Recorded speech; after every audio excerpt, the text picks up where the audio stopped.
തിരുവനന്തപുരം പെരുമാതുറ മുതലപ്പൊഴിയിൽ രക്ഷാബോട്ട് അപകടത്തിൽപ്പെട്ടു.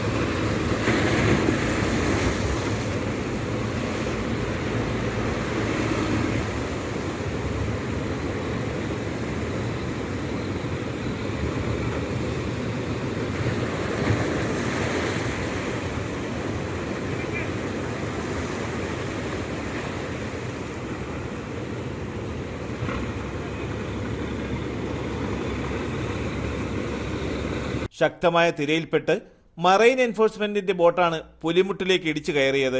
ആളപായമില്ല. രാവിലെ 8:30 മണിയോടെയായിരുന്നു അപകടം നടന്നത്. കടലിൽ അനധികൃതമായി മത്സ്യബന്ധനം നടത്തുന്നുവെന്ന പരാതിയിൽ പട്രോളിങ്ങിനായി പോയി മടങ്ങി വരികയായിരുന്ന ബോട്ടിൽ 6 ജീവനക്കാരാണ് ഉണ്ടായിരുന്നത്. അഴിമുഖത്തുണ്ടായ ശക്തമായ തിരയിൽപ്പെട്ട് നിയന്ത്രണം നഷ്ടപ്പെട്ട ബോട്ട് തെക്ക് ഭാഗത്തെ പുലിമുട്ടിലേക്ക് ഇടിച്ചു കയറിയാണ് അപകടമുണ്ടായത്. മുതലപ്പൊഴിയിലെ രക്ഷാപ്രവർത്തനങ്ങൾക്കായി ഫിഷറീസ് വകുപ്പ് വാടകയ്ക്കെടുത്ത കൊല്ലം കാവനാട് സ്വദേശി സേവ്യറിന്റെ ബോട്ടാണ് അപകടത്തിൽപ്പെട്ടത്. ബോട്ടിന്റെ കാലപ്പഴക്കവും സ്റ്റിയറിംഗിന്റെ തകരാറും അപകടത്തിനിടയാക്കിയെന്നാണ് സൂചനകൾ. തലസ്ഥാന വാർത്തകൾ, Perumathura.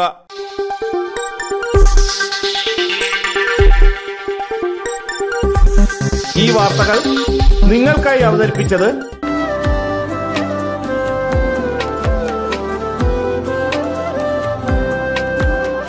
Arabian fashion jewellery, Alangode, Pothencode, Attingal. അതിരുകളില്ലാത്ത ആത്മബന്ധം. നിങ്ങളുടെ സ്വപ്ന ഭവനങ്ങൾക്ക് ചാരുത പകരാൻ അന്താരാഷ്ട്ര നിലവാരത്തിലുള്ള LED ലൈറ്റുകളുടെയും ബ്രാൻഡഡ് ഇലക്ട്രിക്കൽ, പ്ലംബിംഗ്, സാനിറ്ററി ഫിറ്റിംഗ്സുകളുടെയും വമ്പൻ ശ്രേണി ഒരുക്കി CS agencies and electricals. Mamam പാലത്തിന് സമീപം, Palamoodu, Attingal. Phone 9349636108 702552331. CS agencies and electricals, Mamam പാലത്തിന് സമീപം, പാലമൂട്, ആറ്റിങ്ങൽ.